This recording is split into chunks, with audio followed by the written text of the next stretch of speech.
Pyramid of self Mashrafe.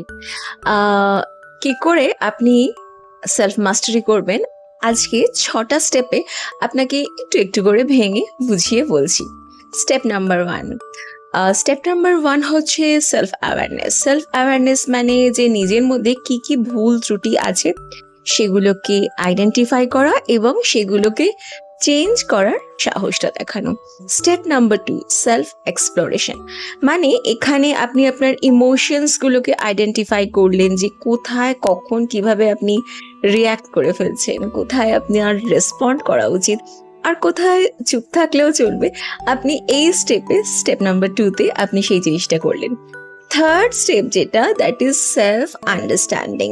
Self আন্ডারস্ট্যান্ডিংয়ে কতগুলো প্রশ্ন আসে ওয়াই ওয়াট দিয়ে, নিজেই নিজেকে করুন এবং সেটার উত্তর নিজেই নিজেকে দিন এবং সেইভাবে প্রোগ্রেসের দিকে এগোন।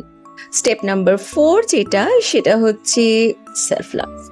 আপনি জেনে গেছেন যে আপনার ফ্লসগুলো কি, কিন্তু এই ফ্লসগুলো নিয়েই তো মানুষ তৈরি হয়। তো সেলফ লাভ ইজ ইম্পর্টেন্ট, তো নিজেকে ভালোবাসুন। ফিফথ যেটা, সেটা হচ্ছে ফিফথ পয়েন্ট যেটা, সেটা হচ্ছে সেলফ ট্রান্সফরমেশন। অনেকটা পথ চলে এসেছেন। 6 মাস আগে যেরকম ছিলেন বা 6 বছর আগে যেরকম ছিলেন তার থেকে আপনি নিজেকে অনেকটা ট্রান্সফর্ম করতে পেরেছেন। So embrace yourself। আর পয়েন্ট নাম্বার 6 যেটা, দ্যাট ইজ কংগ্রাচুলেশনস, আপনি এই সেলফ মাস্টারিটা করে ফেলতে পেরেছেন। ভিডিওটা ভালো লেগে থাকলে সাবস্ক্রাইব অ্যান্ড ফলো। আর যদি কারোর এই ভিডিওটার প্রয়োজন হয়, please do share this video with them.